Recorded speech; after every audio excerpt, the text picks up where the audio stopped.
I hope the reader is going to take away from this book a sense of, yes, we live in a world where evil and suffering is very real. We all know that. We should know that already. But I hope they take away a sense that, there is a very different way of looking at this than the way that we normally look at it.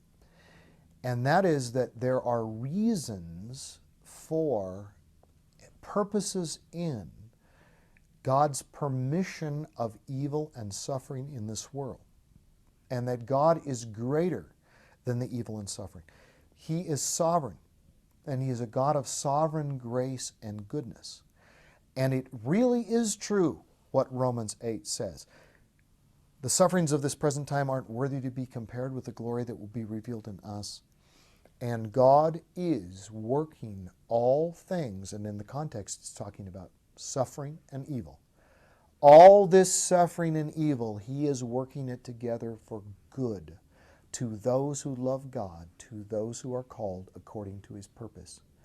And one day in heaven, in His presence, we will experience an eternity of the riches and the depth of amazing wonder of what He has accomplished through His unfolding drama of redemption. But that even right here and now, before we die, before we as Christians could go into the presence of God for eternity, we can cling by faith and trust to this God who went to the cross on our behalf, so that we can not only rejoice then, but that we can have a strange and almost inexplicable joy and comfort right now that says this evil and suffering is for a time only.